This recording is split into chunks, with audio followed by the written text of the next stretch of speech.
Hey guys, how's it going? I'm back here with another video, and before we actually get into this video, I really wanted to show the end product for you guys. So in this video, we're actually going to be building a full-on form in React, and I'm going to show all the different aspects of building a form in React that I actually think are necessary when you are building an application. So obviously, I'm not going to focus that much on UI, so you can see that the UI for this form is actually pretty bad. However, if you're interested in looking at the CSS for this form that I created right here, the link for the code is going to be in the description, as well as the link for the whole project in the description.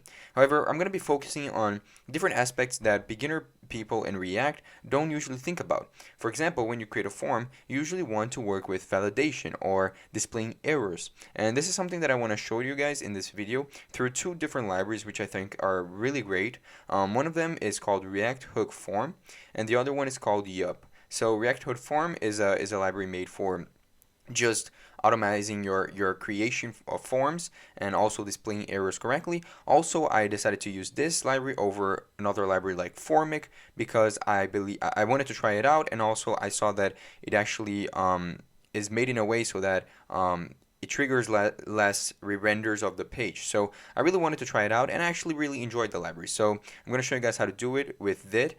And Yup is a library that allows you to create validations for different inputs and different schemas, which is exactly what we want in a form, right? We want to say exactly what we want in this input and in this input right here and every other input that we have in our form. So let me show you the end product over here. You can see that we have just a normal form, and I can add information. Like I'm gonna add my stuff over here. I can put an age, let me say like I'm 29, and I can put a password over here. Let me say something like subscribe, something like this. And for the confirm password, I'm gonna say something like subscribe please. So you can see that I'm putting different values for the password and the confirm password. So when I click submit, nothing happens because it says password should match. So this is something that we're going to take into account. For example, if I remove this over here and just let subscribe, you'll see that the message disappears. Also, for example, this is 29, right? Because I need to put an age. However, imagine if I don't put an age, I put a negative number like -4. You can see it will say age must be a positive number. And obviously the UI again doesn't look perfect, but it's just something that is not as important for this video. However, the important part is actually validating everything. For example, if I put an email that doesn't satisfy what an email should look like, you can see it says email must be a valid email. So this is what we're going to be building, and let's get into the implementation. Okay guys, so you can see that this is our form, and I actually removed all the code that relates to the validation, and I'm going to walk through with you guys showing how to actually make that work. The code actually right now is only this. So what we have over here is we have a simple React application. It starts at the app.js. I don't have any crazy files or anything. I just have an app.js and a components folder with a form.js, which is our form.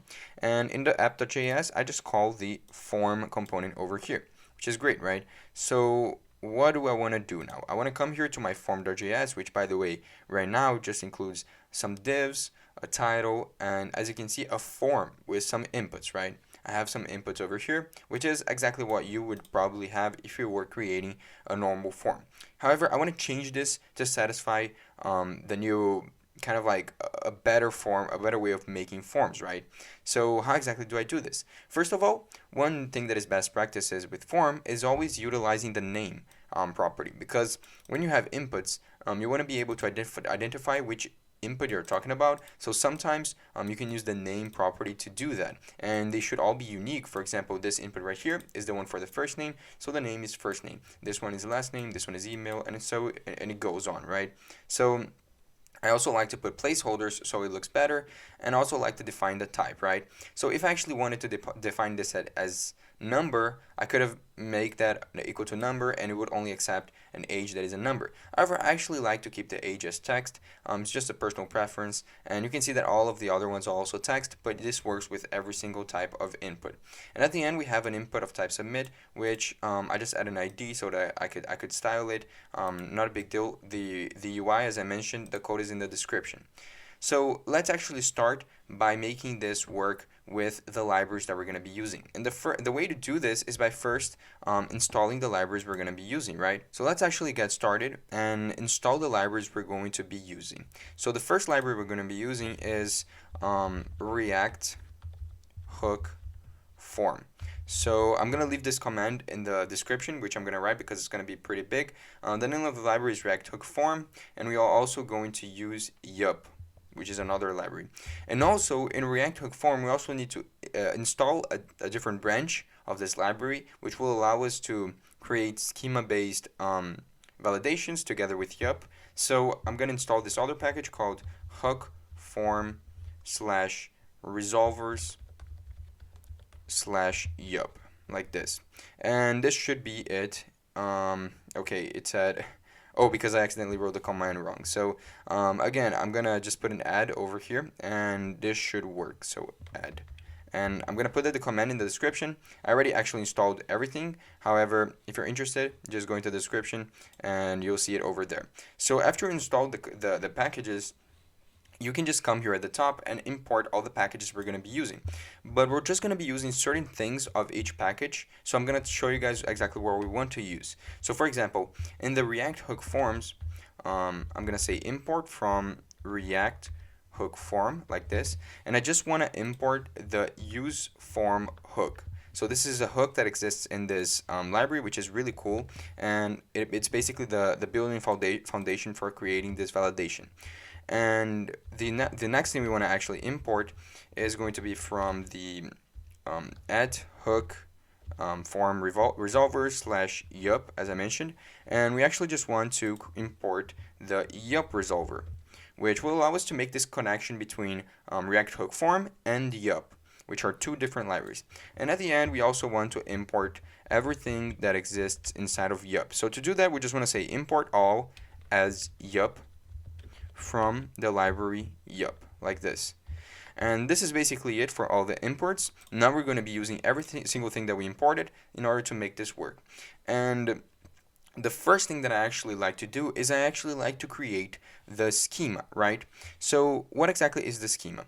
Well, think about this. We have over here a form which contains, first of all, a first name, a last name, an email, an age, a password, and a confirmed password, right? So these are the things that we actually want, and there are many different situations in which we might want to create a form like this, but primarily when you're trying to sign up for an application, right? You're writing an application that you are able to sign up, and this data will probably be sent to a database, right? And that database probably is defined through a schema. And a schema is just, again, the properties that you want to have in your database or in your table, right?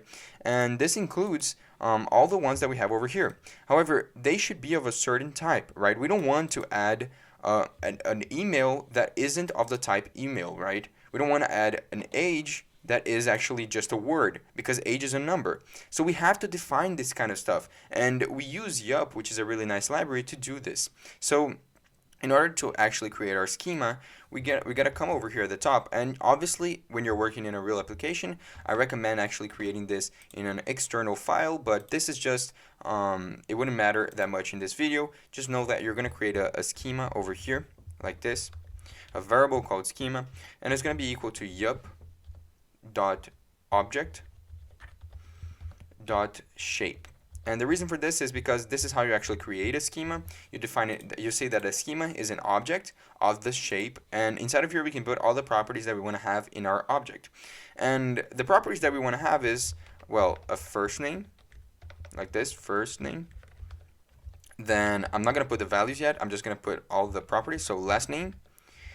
Then we also might need an email, and then an age, and then a password, like this, and then a confirm password. And by the way, when you're doing this, you need to set this properties over here to be the same, exactly the same as the names of each input, or else it won't work, because this is how you identify which input you're talking about. And when you use Yup, this is exactly how you do it, right? So you know that this is just a way to identify it. So we just created our shape over here, and now we have to fill this object with each value and actually describe what the input will be. And what do I mean by describe what the input will be? Well, yup actually contains a variety of different functions that describe different inputs. So for example, the first name, if we want to say that the first name has to be a string, we could just say yup.string to say that it needs to be a string. So we first define the type. So if it was a number, it would be number. Then we define if it is required, right? Because at first name, there isn't much that we want to kind of like say for it. We just want to say that it needs to be a string and it has to be required. We can't submit this form without submitting a first name. Then last name should be exactly the same. I think first name and last name are only strings that are required. However, email is really nice because Yup actually has an internal validation to check if the thing you put is actually looks like an email, right? So when you say yup.string, just to first again say you want it to be a string, you can then say email, which will basically check to see if this is actually an email. And at the end, you can even say something like required, which again will just show you need to put an email to make this work, right? And then over here, we can add more stuff. With age, we can say something like, okay, I want this to be a number, first of all, so yup.number, and because of it is of type number. And also, I might want to say that, like, think about it. All ages are positive numbers, right? No one has a negative age. So I can say that I want this to be a positive number. And I want it to be an integer, which means I don't want it to be a decimal. So I can just add it like this. Obviously, I'm just making this stuff up. I looked at the documentation, and I saw there's many different things that I can add to each field. So if you're interested, just go around and check what you can do, because you can just add them as a chain like this. Just make sure that the first one is the type and the last one is the required, like this.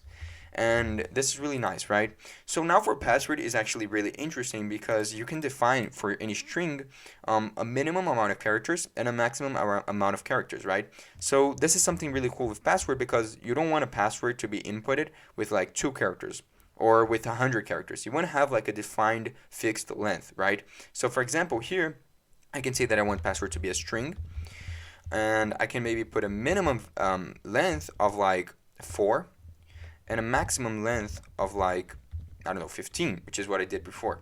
And at the end, I'll just put that I want it to be required, like this. And this should be fine, like this. But now with confirm password, this is actually really interesting. To make this, we want to confirm password to give us an error if it doesn't match the password that we put over here. So to do this, it might sound a bit weird, but it's just a way that I actually found a couple months ago on I think Stack Overflow, and I just use it every time I have to use some Yup validation to confirm it, like to make it so that I can confirm passwords. So to do this, you can just write it like this. I want it to be a string, and then I can just use one of Yup's built-in method called oneOf, and inside of here I can actually put a reference to one of the things that already exist in our schema. I know it sounds weird, but this is how you actually do it. So what I like to do is I just put it over here like this. You open and close square brackets. Then you say yup.ref to make a reference to another field in your schema. And you just grab the password field like this. And again, this over here should be the same as the name over here. And at the end, you can pass null over here because it takes 2 arguments. And this is basically it. This will check to see if this confirm password field is exactly the same as the field of yup.ref password, right? So the field with the name password. So this is how we actually make the confirm password. And this is done, like we finished the schema validation using Yup. This is all we have to do. Now we have to write our React hook form code so that it will take on the schema and validate our inputs and also display the error messages. So how do we do this? Well, to do this, we actually have to come here to our form component, and we have to kind of destructure the use form hook that we imported at the top here, and grab some useful information from it. So one very useful information that we want to grab is basically like this. We can just come over here and say const and open and close and set it equal to use form. This is how you destructure a hook. And over here, what we want to grab from the use form, it actually comes with certain things that you can use to make your validation work. One of the things that we can use is the register function, like this, the handle submit function, and the errors. This isn't a function, this is just an object. So basically, these are the three things we can get. We can get more, but these are the three things that are mainly useful, right? The register is just a function used to determine which fields we want to be part of our validation. Handle submit is actually just a function that we can put as the unsubmit of our form. So when we submit our form, we can say to submit this and use the React hook form library will handle everything.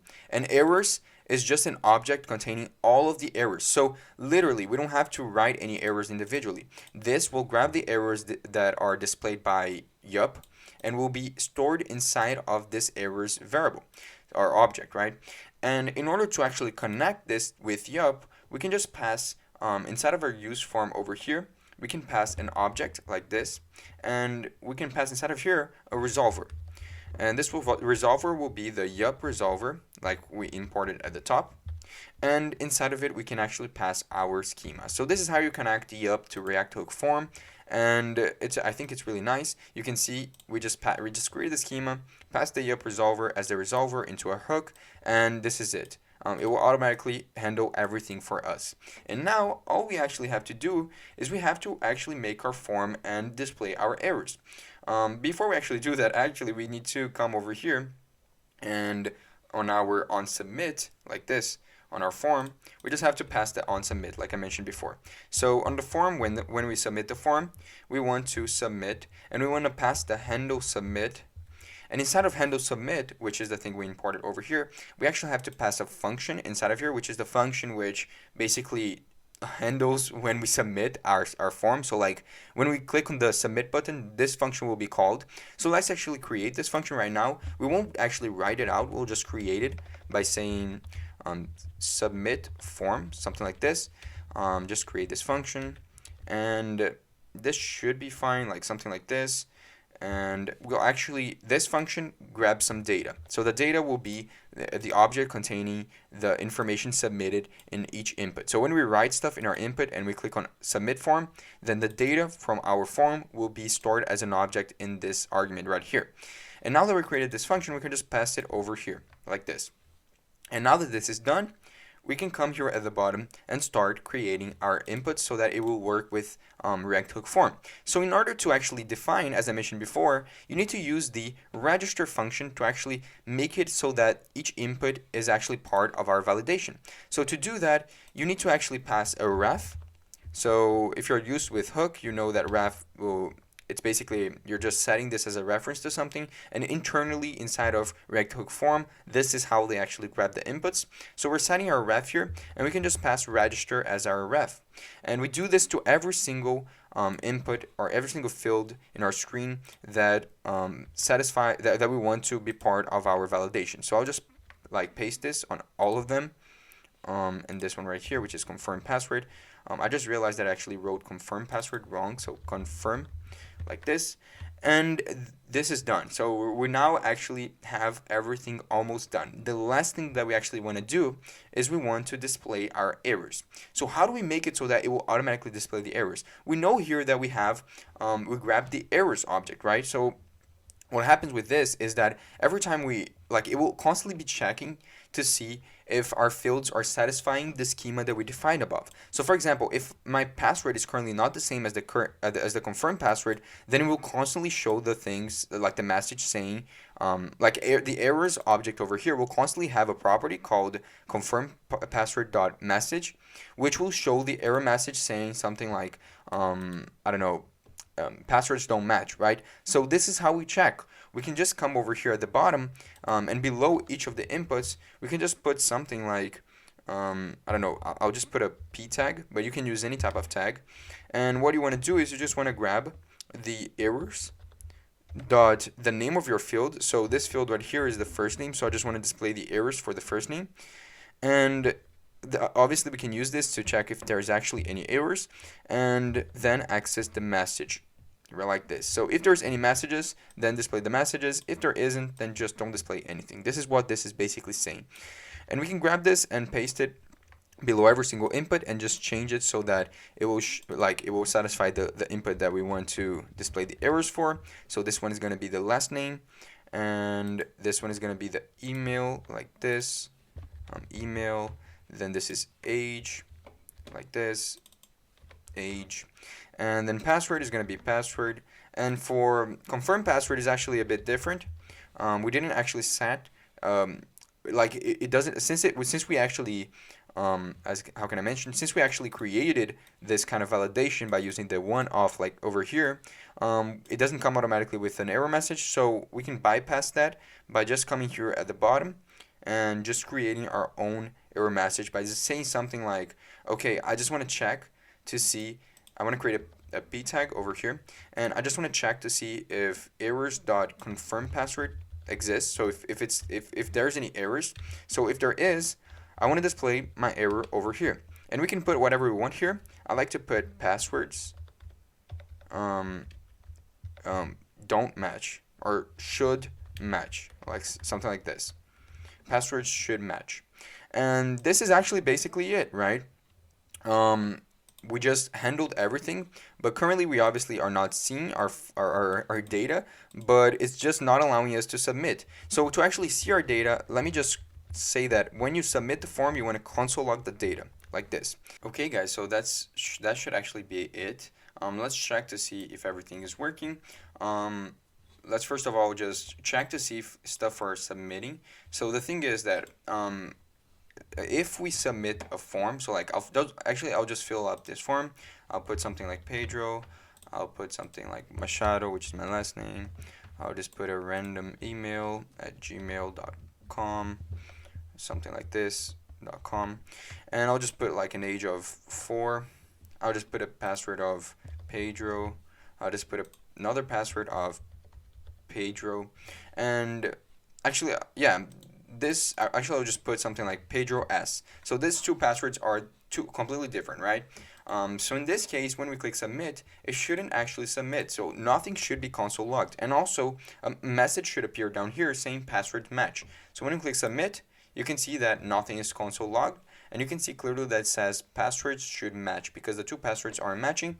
And when I remove the S, now the error disappeared because the passwords are the same. And when we click submit, you'll see that we actually console logged the data, meaning that all the data has passed through, right?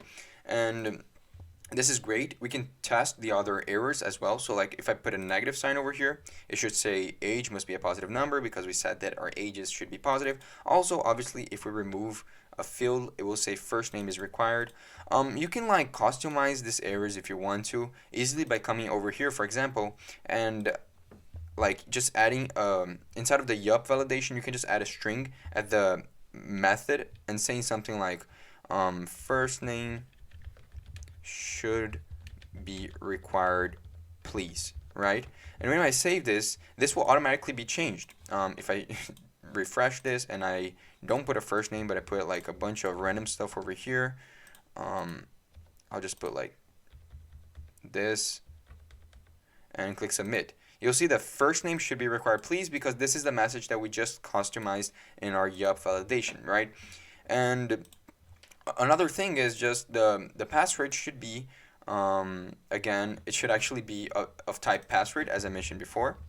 I use text, but usually you should have an input of type password because now you'll see that it doesn't actually display the password. And again, I know the UI looks horrible. It is completely not responsive, but I just made this really quick. The focus was actually validating our input so that it will actually work. So now what you do is, if you have an API where you're submitting your data to a server or something like that, then over here, you can safely just make like a fetch request, something like that, to send the data to your API. and it should be completely safe because you're only submitting the data if it passes through the layer of validation created by Yup and React Hook Form, and you can easily display your errors like I mentioned before. So this is basically it for this video. This is my full tutorial on how to create forms in React. I've made tutorials in the past where I used other libraries, so that's why I really wanted to make this tutorial, because I found this new library which I really enjoyed. So yeah, that's basically it.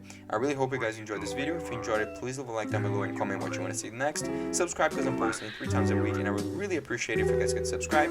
And yeah, hope you guys enjoyed it, and I see you guys next time.